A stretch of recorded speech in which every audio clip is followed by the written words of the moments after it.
Donald Trump hasn't grown into the job because he can't. And the consequences of that failure are severe.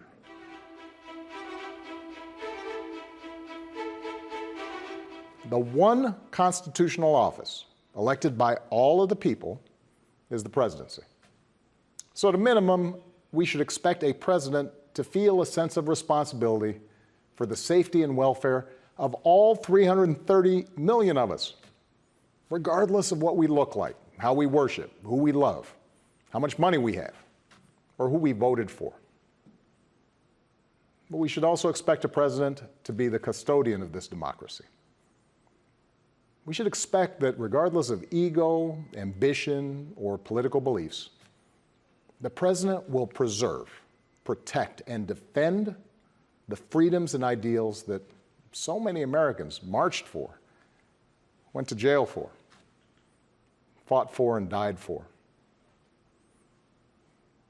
I have sat in the Oval Office with both of the men who are running for president. I never expected that my successor would embrace my vision or continue my policies. I did hope, for the sake of our country, that Donald Trump might show some interest in taking the job seriously, that he might come to feel the weight of the office and discover some reverence for the democracy that had been placed in his care. But he never did. For close to 4 years now, he has shown no interest in putting in the work, no interest in finding common ground, no interest in using the awesome power of his office to help anyone but himself and his friends. No interest in treating the presidency as anything but one more reality show that he can use to get the attention he craves. Donald Trump hasn't grown into the job because he can't. And the consequences of that failure are severe. 170,000 Americans dead. Millions of jobs gone, while those at the top take in more than ever. Our worst impulses unleashed, our proud reputation around the world badly diminished, and our democratic institutions threatened like never before. Joe and Kamala will restore our standing in the world. And as we've learned from this pandemic, that matters.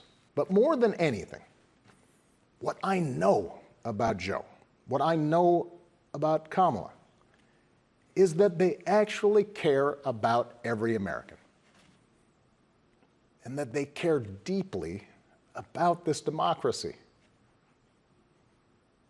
They believe that in a democracy, the right to vote is sacred, and we should be making it easier for people to cast their ballots, not harder. They believe that no one, including the president, is above the law, and that no public official, including the president, should use their office to enrich themselves or their supporters.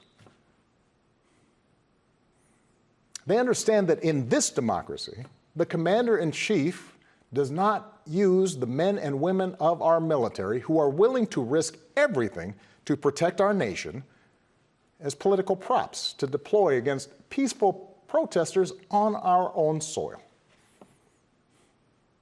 They understand that political opponents aren't un-American just because they disagree with you.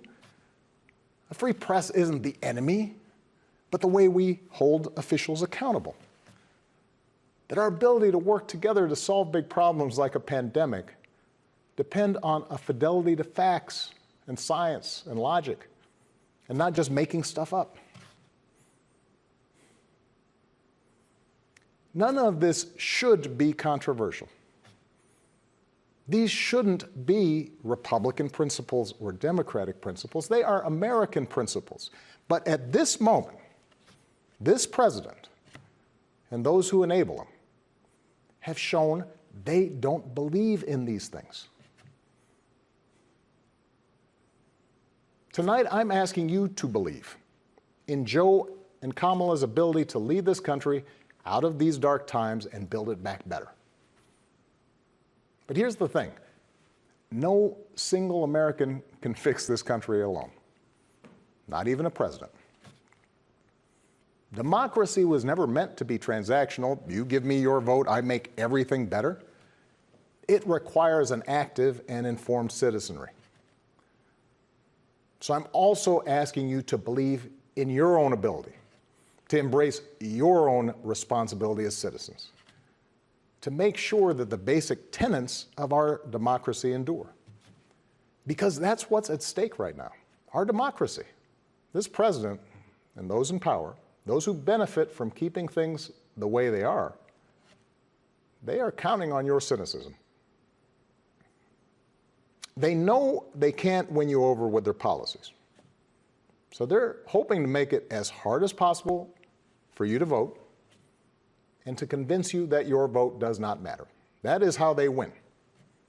That is how they get to keep making decisions that affect your life and the lives of the people you love. That's how the economy will keep getting skewed to the wealthy and well-connected. How our health systems will let more people fall through the cracks. That's how a democracy withers, until it's no democracy at all. And we cannot let that happen. Do not let them take away your power. Do not let them take away your democracy. Make a plan right now for how you are going to get involved and vote. Do it as early as you can and tell your family and friends how they can vote too. Any chance of success depends entirely on the outcome of this election. This administration has shown it will tear our democracy down if that's what it takes for them to win. So we have to get busy building it up by pouring all our efforts into these 76 days and by voting like never before for Joe and Kamala and candidates up and down the ticket so that we leave no doubt about what this country that we love stands for today and for all our days to come. Stay safe. God bless.